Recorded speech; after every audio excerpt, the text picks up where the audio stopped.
Come on. Courtly and softly spoken, Kenneth Kaunda grew up in a God-fearing home. His father a missionary and both his parents teachers. He is a man of strong religious convictions. My father was a Reverend David Julisia Kaunda. My mother, Helen Tangwera Nyamjinenda Kaunda. And he was amongst a number of young people trained as reverends. He was sent to my home here in Northern Asia. And there he started preaching, teaching the message. And the chief, Mweshimukulu,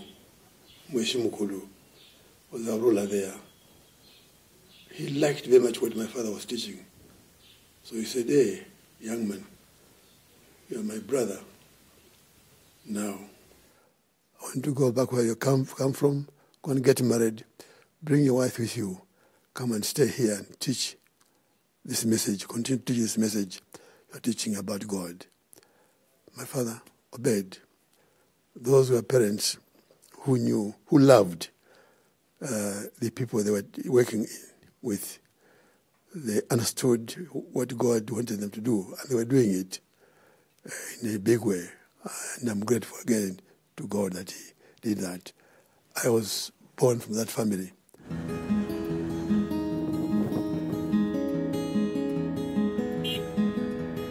Kaunda believes to be a good leader, a love of one's people is imperative. Love your neighbor as you love yourself.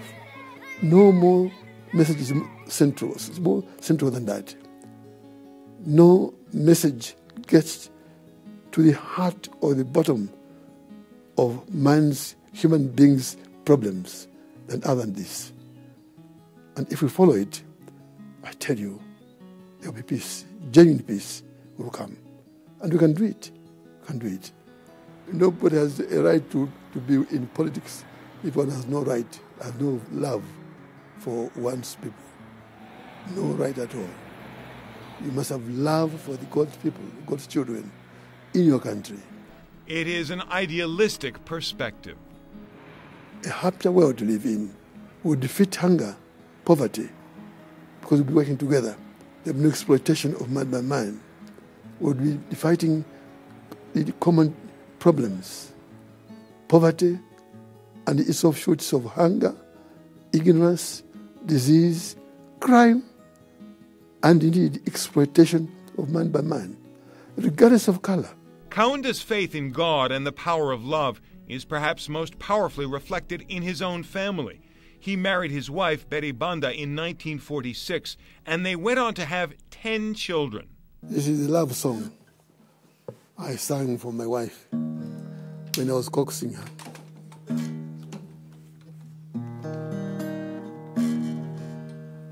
I remember the night in your arms, underneath the pagan moon, dreaming away.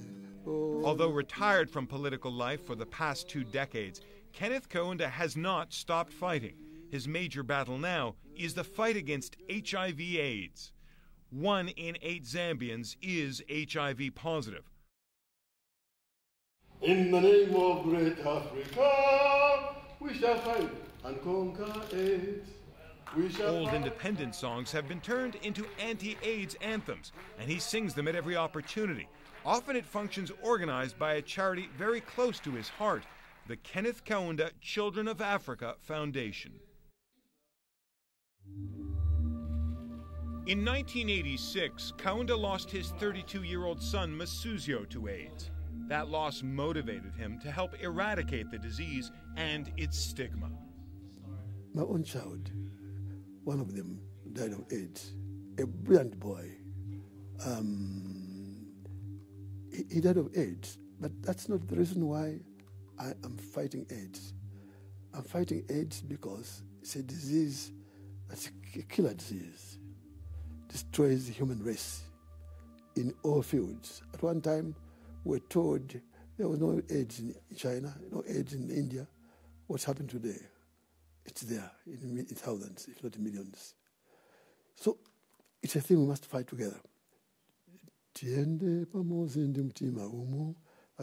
Let's move together with one heart within Zambia. But then when we're crossing over now into Zimbabwe,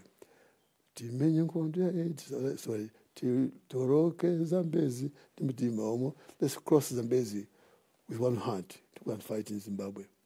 And then when we're going to South Africa, let's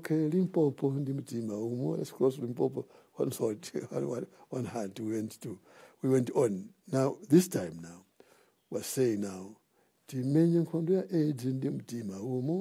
let's fight this war against AIDS with one heart, one soul.